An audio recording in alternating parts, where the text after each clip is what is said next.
Dobar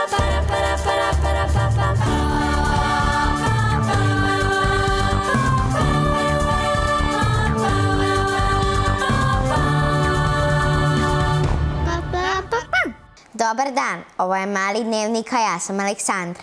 A ja sam Stefan. Danas u Malom dnevniku gledat ćemo. Preskakanje obroka ima ozbiljne posledice po naše zdravlje. Kada idete na internet, pročitajte i priče sa dušom. I ovog petka vam preporučujemo neke kulturne događaje. Iz raznih razloga ljudi često preskoče po neki obrok.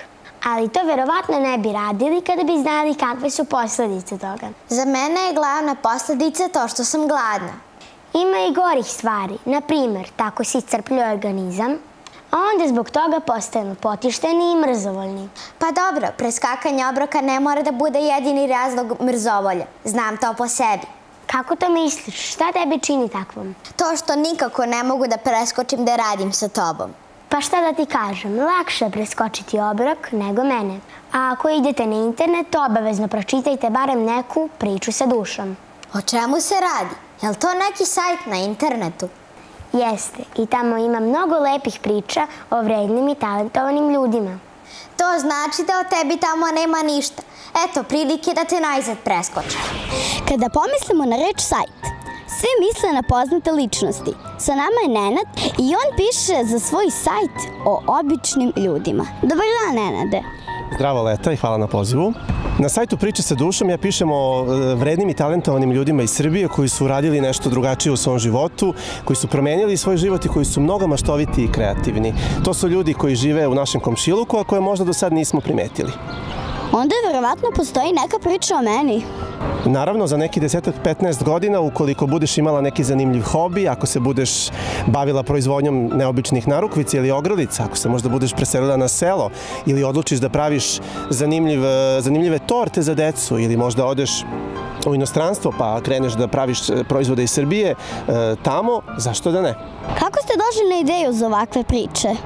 Vrlo jednostavno. Ja sam dao otkaz u firmi u kojoj sam radio, dosadilo mi da sedim u kancelariji i otvorio sam sajt. Sajt je krenuo da radi, ja sam počeo da objavljujem priče i čitaoci su počeli da dele te moje priče na Facebooku i na društvenim mrežama i došao sam prošle godine do broja od 100.000 čitalaca mesečno, što je za moj sajt super, a i za Priče sa dušom i za sve ljude koji su na njemu, jer se ta dobra energija i te lepe priče o ljudima iz Srbije šire velikom brzinom, ne samo u Srbiji, već u celom svetu. Drugari, trudite se i budite vredni. Inspirišite Nenada da napiše priču o vama. Za Mali dnevnik, Leta, studio. Pre nego što se pozdravimo sa vama za ovu nedelju, preporučit ćemo vam neke filmove i predstave. A gde ti više voliš da ideš? U pozorište ili u bioskop? Teško pitanje. Kako kad? Mada u posljednje vreme češće idem u bioskop. A što pitaš? Zato, da bih znala gde je ja da odem, a da te slučajno ne sretnem.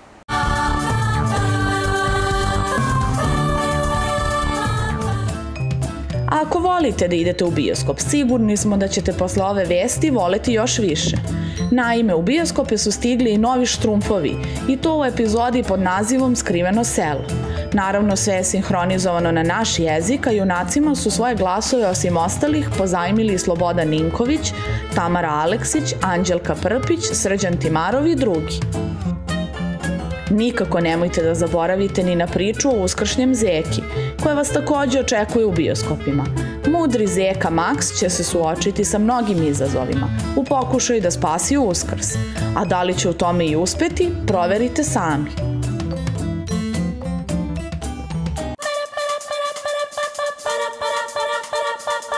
Ovu nedelju završavamo trbušnjacima. Takođe, ovu vežbu možete raditi na klupi dok pričate sa drugovima. 3, 4, sad. 1,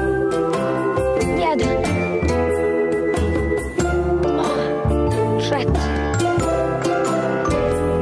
5.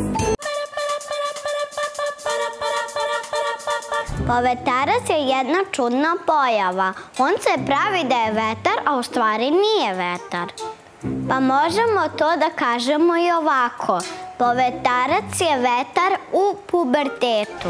Sutra je 13. ali nije petak, što znači da nema razloga da se brinete zbog toga. Nije važno koji je datum. Mnogo je bitnije što je vikend. Tako je, a da bi vam vikend zaista prijao, provedite ga sa ljudima koje volite. A ako volite i nas, već u ponedeljak ćete imati priliku da se družite sa nama. Zdravo!